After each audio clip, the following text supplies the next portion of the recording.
Thank you for joining our regional interviews. The goal of these is to make sure people are aware that homelessness is an issue across the entire state of Minnesota, and we need to advocate together to make sure we can end homelessness and make sure everybody has a home of their own.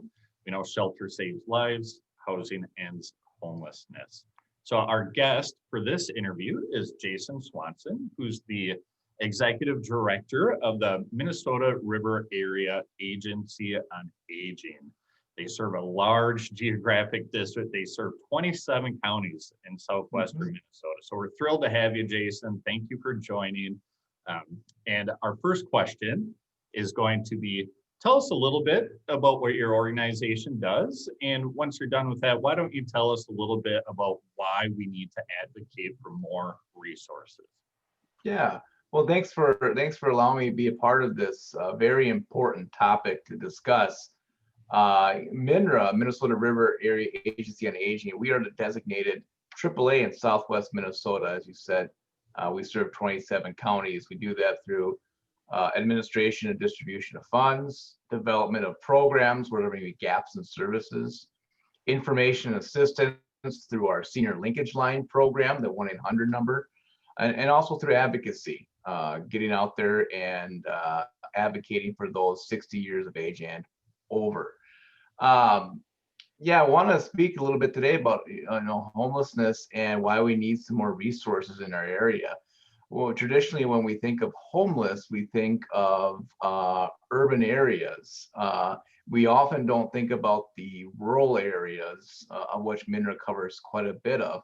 And also, we don't think of the older population as well, where we're actually seeing a drastic increase in older adults becoming homeless. And that's due to numerous reasons right now, whether that's they're more focused on chronic health conditions, the inability to afford their current home, or they may have a family member or friend come live with them that may be leeching goods off of them, if you will, or putting them in a bad place where they're not able to continue living in that home anymore. And then they don't have the resources out there to, I need assistance for where I live now, whether that be utility assistance, or I need to downsize, or my house is no longer up to meeting the needs. As I age, I need to move on. I don't know where to go. So that's what we need to talk about. We need to start having those conversations, and we need to ensure that every community has resources available to help their friends, families, and neighbors.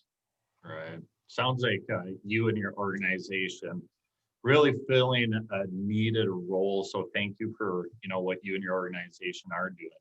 Before we started recording, you had mentioned the need to advocate is so important, and for the aging population as well. So why don't you want to expand on why you think that is so important?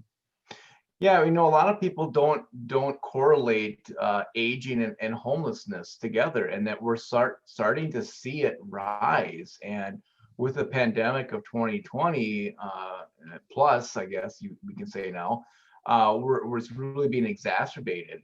As people don't have the ability to either maintain their homes in a safe manner, whether they're taking in more of their family or friends or neighbors and losing the space, or whether there's potential domestic violence happening.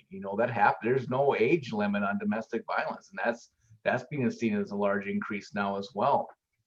And then you have caregiver issues. If you're trying to take care of somebody you're living with and you need a different setting or different home, where do you go? What do you have? So we really need to start talking about that as well, and say we need not only the access to housing, but affordable housing, and what that looks like, and how that helps the generations that we serve, 60 years of age or older. So that's why we need to have these conversations often. Nice. And it's really important for us to hear from yourself and other groups are talking about aging populations, because our agenda, we want to make sure items on our agenda that we're advocating for will work for everybody. So let's make sure if we do get new shelter beds, if we get more money for services, let's make sure they're also really applicable for those folks that you're talking about and that you're representing. So if that said, Is there a message that you would give to advocates across the state of Minnesota that you want to make sure they're thinking of as they are going out and advocating? Yeah, as you're going out and advocating for our friends, families, and neighbors, homelessness is not isolated just to urban areas, not just to an age category. It crosses all spectrums and it goes across the entire state. And go out there and talk with the local senior citizen organization or older adults, and you will find examples of people struggling to maintain living in their home, or fear of not being able to live in their home and not having another option available to them. And that's a prime example of what's happening right now in a lot of our small rural towns. They don't have another option other than staying in a dilapidated home, going into a homeless shelter, and there's no resources in many of those communities as well. So stay tuned, start talking, start advocating. We need some more services out there, and keep talking, keep having the conversation. And the more we talk about, the more we know. Well, thank you. That was a great way to end this interview. I don't even need to say anything else besides thank you for those watching, and thank you, Jason, for letting us interview you. Yeah, not a problem. Thank you for your time.